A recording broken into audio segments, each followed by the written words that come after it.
So the next thing we're going to work on while our mirror and our perfume bottle are setting up is we're going to go ahead and put the lid on our hat box cake. Now you can see I have a 10-inch round that I've already covered with white fondant, and what I'm going to do now is show you how to put the lid on this box because we want it to look like a box. So the first thing I'm going to do is I'm going to take my round and I'm just going to get kind of the top damp. And I wish I had a bigger brush for this, but I don't.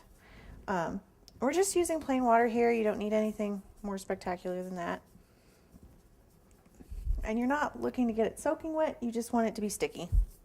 Now what I'm going to do is I'm going to take my brush and I'm very carefully just going to paint kind of a line just across the very top at about the width of the brush. Now this brush is only about a ½ an inch wide. And our lid is going to go further down than that, but we don't want to go down all the way down to the end. We don't want the lid to stick in places we don't want it to. We just want it to kind of come down about an inch from the top.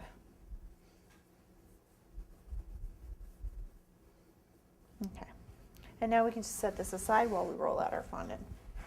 Now we're going to be rolling our fondant out pretty thin because you don't want it to look super chunky, but you still want it to be thick enough that it gives the impression that, you know, it's a lid. It's probably made out of cardboard. And I'm just going to roll this out like I would any other piece of fondant for a cake. We've got some air bubbles going on here. Let me grab a pin. Actually, if you get air bubbles, you can use a pin, or if you don't have one handy, your X-Acto knife, especially when you're still rolling it out, works just fine. There we go.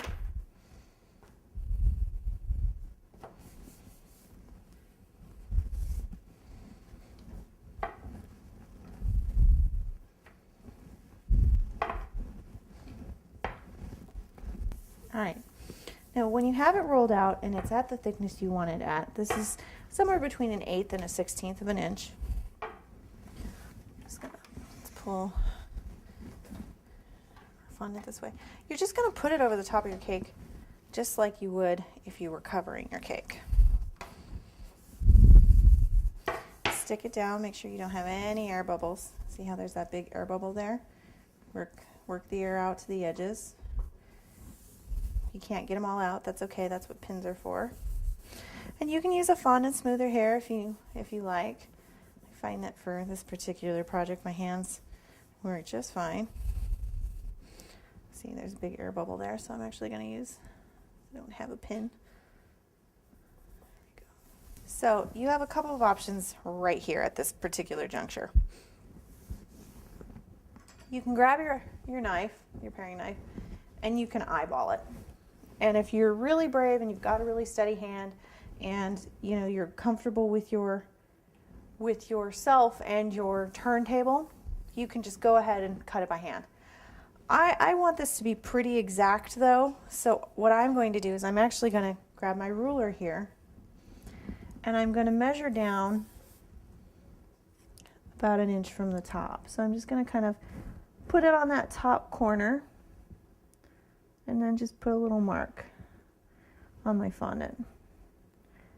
And kind of hold it away from your fondant because you don't want it to kind of mark up your fondant. And once I've done that, I'm going to grab my paring knife and I'm just going to, and if we get a spot where it's not quite stuck down, make sure it's stuck down.